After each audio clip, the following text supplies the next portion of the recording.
This is going to be a brief response to Sayyid Muhammad Taqwi regarding the debate that he's just had with some guy called Sohail Qadri. I think my opinion of the debate was it was an absolute flop. And I'm just going to be honest, very honest from basically both sides. Halim, number one, no one asked for your opinion, okay? Guys, this is the same individual who came, made a video and told me to come and attack Umar. And then I said, okay, I accept your challenge of me attacking Umar. I gave him 2 topics that involved Umar. And he said, no, I don't want to debate them. Then I said, okay, come and join my TikTok live so we can discuss the terms and conditions, the topic, and also, maybe fix a date and a time for the debate. He says, no, I'm not going to join. So this is the same individual that was a coward. He was exposed publicly.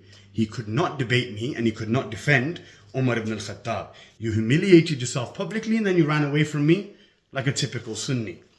Now, when you have no excuse for your cowardice of not being able to defend Umar, you want to now come and start commentating on my debate?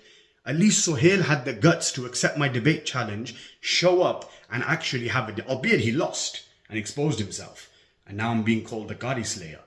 But at least he had the courage and the guts to come and debate me. You, on the other hand, denied 2 topics that I gave you, refused to join my live. You're not even qualified to debate, let alone comment on a debate. You got exposed by Hassan al-Layari so badly that you're that delusional that you actually think you won.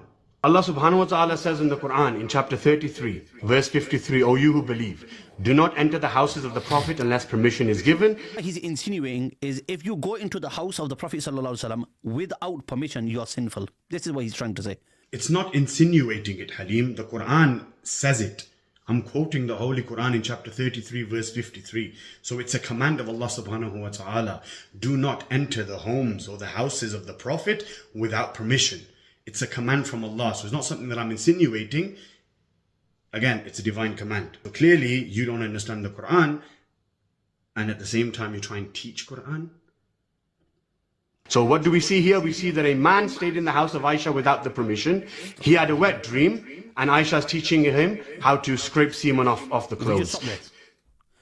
Note what he's just said there. He's clearly said that this man stayed without the permission of Aisha. No, I didn't say that, right? So, do you have difficulty hearing? I did not say that. My question was very simple, right?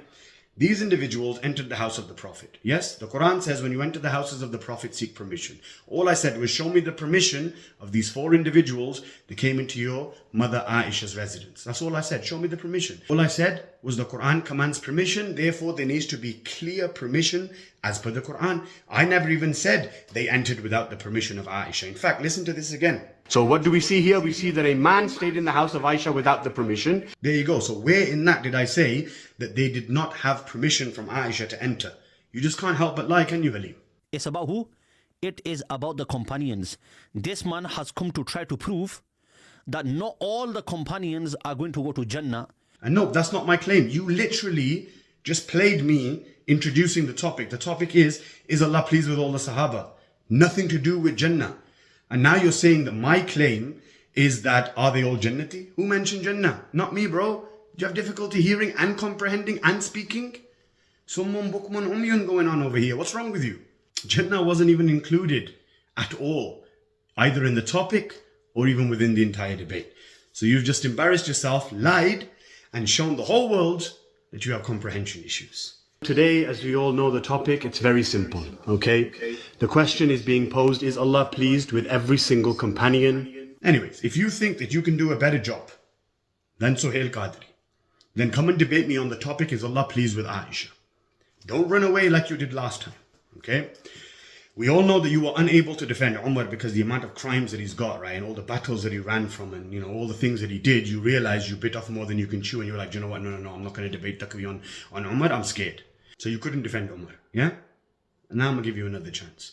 Let's see if you can defend Aisha. Don't run away this time, okay? My debate challenge to you today, on Thursday the 22nd of January, is Ya Abdul Halim. Is Allah pleased with Aisha? Right? You got 24 hours to accept. I hope you actually accept this time. And if you run away again for the 3rd time, don't ever bother making a video about me again, okay? The last thing before the Prophet ﷺ left this dunya, the last thing that went down his throat was none other than the saliva of Hazrat Aisha radiallahu ta'ala, and the saliva of Hazrat Aisha radiallahu ta'ala.